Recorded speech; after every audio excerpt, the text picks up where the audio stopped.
안녕하세요. 박정훈입니다. 자, 성인간호학의 마지막 시간, 내분비계에 대해서 공부를 할 거예요. 자, 내분비계 얘기할 때 제일 중요한 건 당뇨죠. 당뇨 중에서도 약물에 대한 얘기를 우리가 해줘야 돼요. 왜요? 당뇨병이라고 하는 것이요, 음식도 너무 중요하고요, 운동도 너무 중요한 데 있잖아요. 인슐린과 요 세 가지가 균형을 맞았을 때 잘 살아갈 수 있거든요. 그러려면 얘에 대한 교육 중요해요. 얘에 대한 교육도 중요해요. 인슐린에 대한 얘기도 너무너무 중요해지는 거죠. 사실 당뇨병이 두 가지로 나눠볼 수 있어요. 1형, 2형. 1형이냐, 2형이냐에 따라 사용할 수 있는 제제가 달라질 수밖에 없어요. 원인이 다르니까. 특히 1형에서는요, 인슐린이요, 만들어지질 않아요. 만들어지지 않기 때문에 무조건 인슐린이 들어가야 돼요. 근데 이 인슐린에도 종류가 많다는 거죠. 작용이 언제 되는지에 따라. 이제는 이 인슐린에 대한 종류, 작용이 언제 되는지, 얼마만큼의 기간 동안 효과가 있는지, 그에 따른 교육 내용들 여러분들 좀 알고 계셔야 돼요. 자, 기출문제입니다. 당뇨병에 의한 혼수 상태 시 즉시 투여해야 할 인슐린은? 인슐린에 대한 종류를 묻고 있어요. 어떤 상황에서? 지금 당뇨병에 의한 혼수 상태에서. 이러한 상황에서는 어떠한 인슐린을 주는 게 좋을까? 이런 상황이 뭔데? 당뇨병에 의한 혼수라고 하는 것은 고혈당 상태죠. 혈당이 너무너무 높아서 생명에 위험이 있는 상황이야. 그런 상황에서는 어떤 인슐린을 줘야 돼? 너 얘네 나눌 수 있어? 얘가 어떠한 특징을 가진 인슐린인지 아니? 지금 이걸 묻고 있는 거잖아요. 공부할 때는 꼭 분류해서 인슐린에 대한 종류까지 확실하게 기억을 해둬야겠다. 자, 두 번째 기출문제. 다음 사례를 읽고 박 교사가 저혈당이 된 요인을 분석해봐. 저혈당이면서 의식이 있는 경우에 대한 간호중재 4가지와 예방법 5가지를 기술하시오. 또한 박 교사가 주의해야 할 발관리 방법 9가지를 기술하시오. 이런 상황을 보여주면서, 야, 너 이거 봤더니 이 사람이 왜 저혈당이 됐을 것 같아? 그 이유를 한번 얘기해봐. 저혈당이 언제 나타나는지에 대한 기전 알고 있어? 이거 하나 물은 거예요. 그리고 나서 저혈당이라면서 저혈당이 있는 경우에 의식이 있는 경우와 의식이 없는 경우를 나눠서 그에 따른 간호중재가 다르게 들어갈 수 있어. 분류해서 잘 기억하고 있니? 그 2개 물은 거예요. 예방법 3가지 물었고요. 그리고 발관리 방법 9가지, 4가지를 물었습니다. 상황 보죠. 고등학교 국어 담당 박 교사가 오후 4시경에 운동장에서 학생들과 달리기를 했대요. 보건실에 들어왔습니다. 박 교사는 평소에 당뇨병으로 매일 오전 7시에 NPH라고 하는 중간형 인슐린으로 치료를 받고 있대요. 주목해 주셔야죠. 매우 피곤하고 약간 어지러워요. 발을 철봉에 부딪혔어요. 혈당 먼저 측정해 볼게요. 발에 상처를 봐드릴게요. 검사 결과 60이래요. 저혈당이죠. 왜 저혈당 됐을 거예요? 요인 분석해봐요. NPH라고 하는 중간형 인슐린을 맞고 있는 사람이 4시경에 달리기를 했어요. 약물과 연관지어서 요인을 분석하셨어야 돼요. 얘가 중간형 인슐린이라며, 얘가 언제 작용을 하는데, 근데 있잖아, 4시경에 달리기 했어. 요 얘기를 하셔야 된다고요. 중간형 인슐린에 대한 특징들, 작용 시점, 피크 시점, 듀레이션 모두 다 기억을 해주셔야 돼요. 자, 다음 사례에서 간호사가 가장 먼저 해야 하는 중재로 옳은 것은, 자, 당뇨병으로 입원한 박 씨는 중간형 인슐린과 속효성 인슐린을 아침 7시 30분에 투여받았대요. 8시에 아침 식사를 했대요. 오전 11시경에 순회를 하고 있던 간호사에게 기운이 없고요, 떨리고요, 이렇게 얘기를 했어요. 근데 의식은 명료했어요. 뭐랑 관계된 얘기죠? 예, 저혈당과 관련된 얘기죠. 당뇨병에서 저혈당은 너무너무 중요한 얘기구나. 기출을 통해서 예상해 볼 수 있습니다. 역시 당뇨에 대한 얘기를 하면서 저혈당에 대한 얘기를 하면서 뭐에 대해서 얘기를 하고 있어요? 인슐린 약물에 대해서 얘기를 하고 있어요. 인슐린 약물의 특징에 대해서 알고 있어야겠다. 자, 인슐린은요, 우리 몸속의 단백질과 지방의 적절한 대사와 에너지를 위해서 포도당을 이용하는 세포의 필수적이다. 포도당을 이용하는 세포에 인슐린이 필수적이래요. 세포는요, 이 포도당을 가지고 세포 활동을 할 거거든요. 췌장에서 생성되는 호르몬인 인슐린은 포도당의 적절한 사용을 위해서 필요하다. 누가 사용하는데요? 세포가요. 세포가 포도당을 적절하게 사용할 수 있게끔 해주는 게 인슐린이야. 인슐린은 혈당 변화에 반응해서 혈액으로 분비되게 된다. 인슐린은 간에서 포도당 생산을 억제함으로써 혈당을 낮추는 역할을 한다. 혈당이 높아졌을 때 인슐린이 분비돼서 혈당을 낮춰주는 역할을 함으로써 우리 몸의 균형을 가지고 올 거예요. 혈당을 낮춰주는 역할을 한다면서요. 그러면 혈당을 높이는 간에서 포도당 생산도 억제시켜줘야 되죠. 인슐린의 역할입니다. 인슐린은 아미노산과 지방산의 저장과 이용도 조절한다.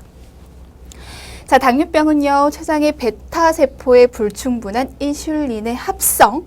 첫 번째는 인슐린 합성이 불충분해서 그래. 두 번째, 인슐린에 대한 세포의 저항성 등을 특징으로 하는 복잡한 만성질환이다. 하나는 있잖아, 인슐린을 못 만들어내서 당뇨병이 걸리는 거야. 또 하나는 인슐린에 대한 세포의 저항성. 자, 인슐린이 역할을 할 거잖아요.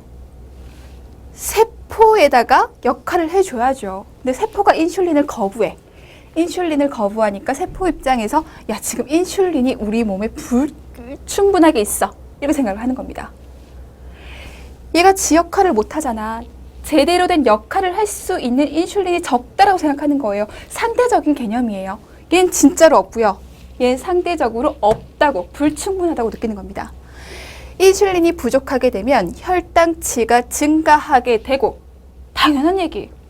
혈관 안에 있는 당을 이 세포로 가져다 주는 역할을 인슐린이 하는데, 그로 인해서 당이 낮아질 수가 있는데, 이 인슐린이 부족하게 되면 당을 세포 방향으로 갖다 줄 수가 없고 혈당은 낮아질 수가 없죠. 계속적으로 증가하게 된다. 고혈당이 초래된다. 이 질환의 결과로서 당뇨병 환자에게서 심근경색, 뇌졸중, 그리고 실명, 신장질환, 하지절단의 위험이 초래되게 된다. 전신적인 질환을 가지고 올 수 있다. 당뇨병을 1형 당뇨병, 2형 당뇨병으로 나눌 거다. 췌장에서 인슐린 생성이 안 되기 때문에 뭐라고 얘기했냐면요. 불충분한 인슐린 합성이라고 얘기했어요. 요 얘기죠. 인슐린 생성이 안 돼. 인슐린 생성 자체가 안 되기 때문에 치료가 매우 어렵다. 엄격하게 계산된 식이요법, 그리고 운동, 여러 번 자가 혈당 측정해서 주사 혹은 펌프를 사용해서 매일 인슐린을 보충해줘야 된다. 인슐린이 자체적으로 생성이 되지 않기 때문에 먹는 거에 따라서, 움직이는 거에 따라서 자체적으로 엄격하게 계산을 해서 인슐린을 보충해줘야 된다. 자, 2형 당뇨병입니다. 대개 식이요법, 운동요법, 그리고 경구용 항당뇨병 약물로 잘 치료할 수 있으나 약 40% 정도는 항당뇨병 약물에 잘 반응하지 않아 이 질환을 조절하기 위해서 인슐린이 필요한 경우가 있다라고 얘기를 하고 있어요. 2형 당뇨병은 뭐냐면요. 인슐린이 생성은 되지만 세포가 저항성을 가지고 있어. 세포가 저항성을 가지고 있긴 하지만 어느 정도의 인슐린은 분비되고 있기 때문에 굳이 인슐린을 넣어주지 않아도 돼. 단지 경구용 항당뇨병 약물로 관리할 수 있어. 이게 차이예요. 이 차이부터 하고 짚고 넘어가셔야 됩니다. 자, 우리 첫 번째 경구용 혈당 강화제부터 먼저 보고 갈게요. 먹을 거야. 입으로 먹는 혈당을 낮춰주는 약물입니다.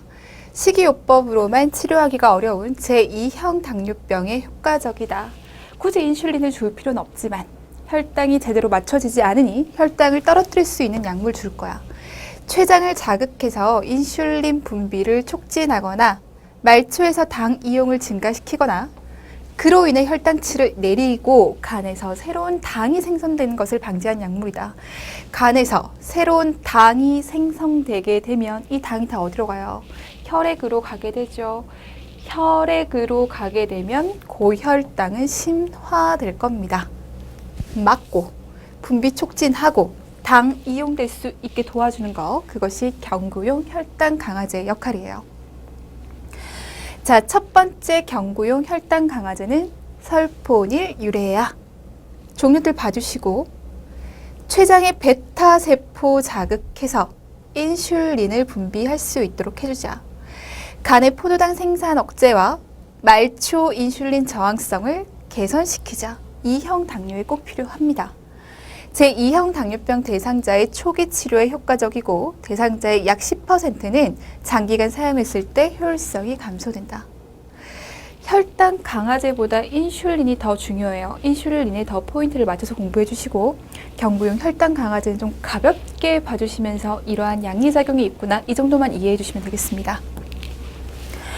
자, 당뇨 환자의 설포닐 유레아의 적응증, 당뇨병 발생이 35에서 40세 이후, 입원 기간이 10년에서 15년 이내, 체중이 정상 혹은 그 이상일 때, 포도당 독성이 나타나지 않은 경우, 과거 인슐린 치료를 받은 기억력이 없거나 1일 인슐린 요구량이 40단위 이하인 경우. 자, 두 번째는요. 메글리티나이드라고 봐주시고 췌장에서 인슐린 분비를 촉진시킵니다. 인슐린 분비 빨리빨리 될 수 있도록 지금 모자라, 빨리 분비해. 흡수와 배설이 빠르기 때문에 저혈당을 줄일 수 있다. 흡수도 빨리 되고 배설도 빨리 되고 그만큼 작용이 빨리 된다는 얘기죠. 식사 30분 전부터 바로 식전까지 어느 때라도 투여가 가능하나 식사를 거른다면 투여하지 않아야 된다. 너무 혈당이 떨어지게 되니까. 자, 바이구아나이드, 얘는 제2형 당뇨병을 치료할 때 단독 혹은 설포닐 유레아나 다른 경구용 혈당 강화제, 인슐린과 함께 사용될 수 있다. 자, 작용을 보시면 주요 작용은 간의 포도당 생산을 감소하는 거고요. 조직의 인슐린 감수성을 증가시키고 세포 내로 포도당 이동을 향상시켜요. 자, 당뇨병 전 단계에서 특히 당뇨병의 유전적 소인을 가졌거나 비만인 대상자의 제2형 당뇨병을 예방하는 데 이용이 된다. 인슐린이 극단적으로 필요한 상황은 아니라는 거죠. 이러한 병합요법이 있더라 봐주시면 되겠습니다. 자, 금기, 급성, 만성, 대사성 산증 환자, 약물 치료 중인 심부전 환자, 신질환이나 혈전 크레아틴 수치가 1.5 이상인 경우, 여성일 경우에는 1.4 이상일 경우, 신장이 제대로 된 역할을 하고 있지 못하는 상황이라면 금기가 되겠다. 자, 주의점. 이 약으로 치료 중인 경우 신독성 조영제를 사용한 방사선 검사 후 48시간 동안 재투여해서는 안 된다. 신장과 밀접한 관계가 있다. 수술을 위해서 일시적으로 중단하고 수술 후 신기능이 정상으로 돌아온 후 다시 투여할 수 있어야겠다. 자, 알파 글루코사이다제 억제제, 전분 차단제라고 알려져 있습니다. 소장에서 복합 탄수화물의 탄수화물을 지연시켜요. 그만큼 혈당이 빨리 올라가는 것을 막겠죠. 종류 봐주시고 식후 고혈당을 낮추는데 효과적입니다. 자, 티아졸리딘 다이온이라고 봐주시고 인슐린 감수체라고 불리는 약물로 이러한 것들이 있습니다. 인슐린 저항성이 있는 대상자에게 효과적이고 표적 기관의 인슐린의 감수성, 이동, 이용을 개선시켜요. 인슐린 분비를 촉진하지 않기 때문에 단독으로 사용할 때 저혈당을 유발하지 않습니다. 설포닐 유레아 혹은 인슐린과 함께 사용할 때는 저혈당의 위험이 있고요. 이 약물 투여로 지질과 혈압을 개선시키는 2차적인 강점이 있습니다. 지질이 높고 혈압이 높은 사람에게, 그런데 당뇨병을 가지고 있어. 그럼 이 약을 사용하는 게 도움이 되겠죠. 그런 강점을 가지고 있더라. 자, DPP-4 억제제입니다. 자, 얘네가 있고요. 얘는 인크레틴 호르몬을 비활성시키는 역할을 해요. DPP-4가 인크레틴 호르몬을 비활성시킨다면 얘 억제제는 비활성되는 것을 막겠죠. 얘가 활성화될 수 있도록 도와줄 거예요. 비활성화되는 속도를 느려지게 한다. 이 인크레틴 호르몬은 장으로 방출되는데 식사에 따라서 증가하게 되고 당의 항상성을 조정한다. 당 수치가 정상이거나 증가한다면 인크레틴 호르몬은 간의 당 신생을 감소시켜야겠죠. 당 수치가 정상이거나 증가할 때 새롭게 당을 만들어낼 필요가 없어요. 인슐린을 합성해서 당 수치가 증가할 때 떨어뜨리도록 해야 될 거예요. 분비를 촉진시킨다. 누구의 역할? 인크레틴 호르몬의 역할. 이 인크레틴 호르몬이 비활성화되는 것을 막아줌으로써 얘 역할을 제대로 할 수 있도록 도와주겠다라고 하는 게 DPP-4 억제제예요. 자, 이 약물은요, 당에 의존하고 있기 때문에 당이 어떻게 되면 정상이거나 증가되면 이러한 역할을 해라고 얘기를 하고 있잖아요. 당의 항상성을 조정하는 게 얘의 역할이잖아요.